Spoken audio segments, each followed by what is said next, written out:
ఆదికాండము 5వ అధ్యాయం 21వ వాక్యములో ఒక కుటుంబం 5:21 హనోకు 60 ఏండ్లు బ్రతికి మెతుషేలాను కనెను. హనోకు మెతుషేలాను కనిన తరువాత 300 సంవత్సరాలు దేవునితో నడుచుచూ కుమారులను కుమార్తెలను కనెను. హనోకు దినములన్నీ 365 ఏండ్లు. 65 ఏండ్లు హనోకు దేవునితో నడిచిన తరువాత దేవుడు అతనిని తీసుకొని పోయెను గనుక అతడు లేకపోయెను. హల్లెలూయా. బిగ్గరగా స్తోత్రం చెప్పండి. ఇది దేవునితో నడిచిన కుటుంబం. దేవుని మాట ప్రకారము రక్షణ వాడన సిద్ధపరచు కుటుంబం ఒకటై ఉగ్రత నుండి తప్పించుకుంటే, దేవుని మాటకి విధేయత చూపించి నేటి వరకు ఆశీర్వాదకరముగా నిలిచిన కుటుంబం మరొక కుటుంబం అయితే, దేవునితో నడిచి నిత్య జీవానికి ప్రవేశించినటువంటి కుటుంబం మరొక కుటుంబం. దగ్గరగా స్తోత్రం చెప్పాలి. కుమారులను కుమార్తెలను కంటూ ఆ కనినటువంటి వారిని లోకంలో విడిచిపెట్టలేదు. ఇతడు దేవునితో నడుస్తున్నాడు. తన భార్య బిడ్డలు కూడా దేవునితో నడిచారు. తండ్రి లేని మార్గంలో నడిచారని చెప్పడానికి ఎంతమాత్రం సందేహం లేదు. దగ్గరగా స్తోత్రం చెప్పి ఒకసారి ప్రియులారా వినండి. దేవునితో నడిచిన కుటుంబంగా ఉండాలి. దేవునితో నడవడానికి మనకు కావాల్సింది ఏమిటి? దేవునితో నడవడం అంటే ఏమిటంటే, దయచేసి మీరు ఈ కుటుంబాన్ని కూడా మీరు ఒకసారి ఆలోచిస్తే, ఇతను దేవునితో నడవడానికి కారణం అతని ముందు ఏమీ లేదు. ఇక్కడ మనం ఇందాక దీన్ని కూడా ఇదే వాక్యాన్ని చూడొచ్చు. మనం ఏమిటంటే, నరుడు చెడుతనము చాలా ఘోరంగా ఉన్న సమయంలోనే తన దేవునితో నడిచాడు. దేవునితో నడవడం అంటే భక్తిహీనులను చూడకుండా దేవుణ్ణి ముందు పెట్టుకొని ఆయన మాత్రమే కనిపిస్తే దేవునితో నడుస్తాం. హల్లెలూయా. నీకు ఈ భాష అర్థమైందా? 2 చేతులు చెప్పండి ఒకసారి. స్తోత్రం.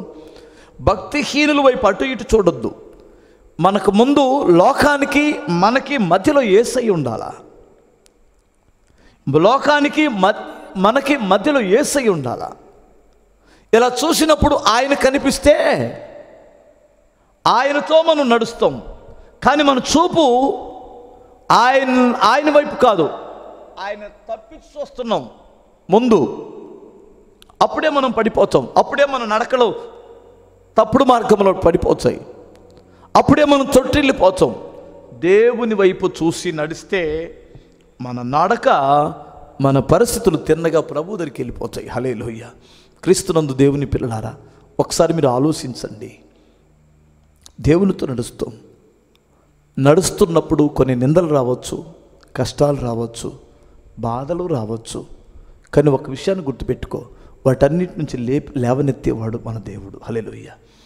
పేతురు ఒక మాట అడిగాడు, ప్రభువా మీరు సముద్రం మీద నడుస్తున్నారు కదా, నేను కూడా నడవచ్చా అని అడిగాడు.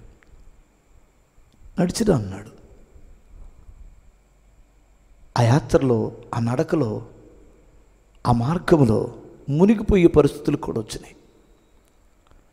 దేవుడు నడవమంటే కదా నడిచాడు. మరి ఎందుకు మునిగిపోయాడంటే చూపు మారింది. విశ్వాసం ఎప్పుడైతే చూపు మారిందో విశ్వాసం మారిపోయింది. మునుగుతున్న టైంలో మళ్ళా తిరిగి దేవునికి ప్రాధేయపడి అడుక్కున్నాడు, ప్రభువా నన్ను లేవనెత్తమని. ఆయన ఎదుటే ఉన్నాడు కనుక పైకి లేవనెత్తి ఆయనతో కలిసి నడిచి వెళ్ళాడని రాయబడి ఉంటుంది సముద్రంలో. హల్లెలూయా. ప్రియులారా వినండి. నడవలేకపోతున్నావేమో నాకు తెలియదు. భక్తిని ఎలా చేయాలో ఈ భక్తిహీనుల మధ్యలో, ఈ స్వార్థపరుల మధ్యలో, ఈ మూర్ఖుల మధ్యలో ఎట్లా ప్రభుతో నడవాలో అర్థం కావటం లేదా?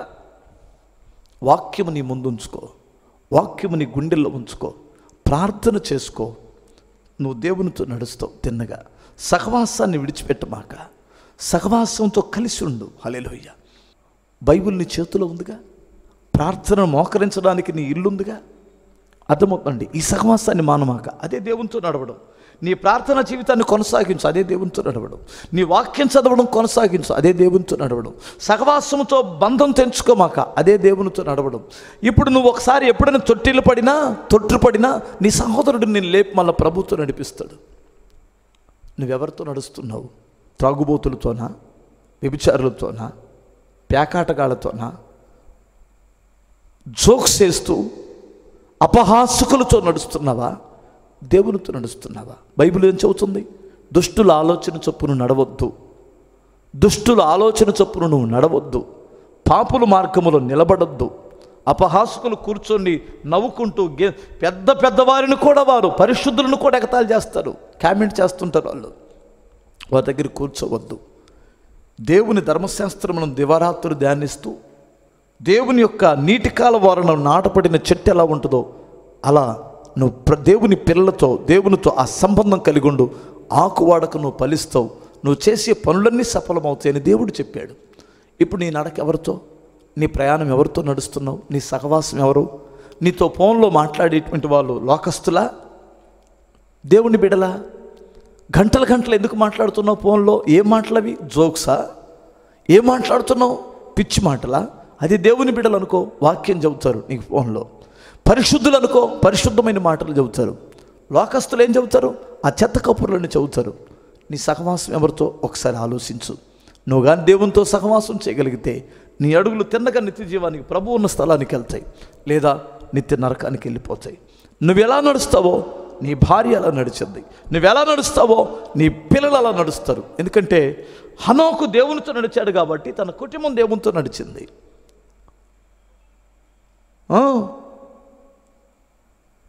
నోవాహు దేవునితో నీతిమంతుడిగా నిలిచాడు కాబట్టి తన కుటుంబం నీతిమంతుడిగా నిలిచింది.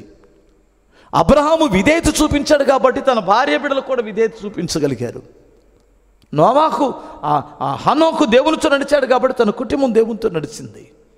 ఈరోజు నీ నడకను బట్టి ఉంటుంది. అందుకని ఇంకా చెప్పుకుంటూ వెళ్తే ఎన్నో కుటుంబాలు ఉన్నాయి బైబిల్లో.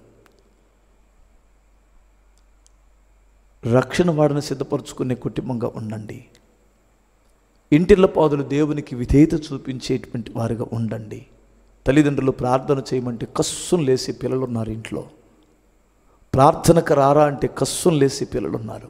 కష్టం వచ్చినప్పుడు, దేవుడిని చేయి విడిచిపెట్టినప్పుడు ఏం చేస్తావు? నీ పరిస్థితి ఏమిటి? దేవుడేనండి దిక్కు, ఇంకెవ్వరూ లేరు. కనుక నీవు, నీ కుటుంబం, నేను, నా కుటుంబం దేవుని సన్నిధిలో బ్రతుకుదాం. మన కుటుంబం నిత్యము ఆశీర్వాదకరంగా ఉంటుంది.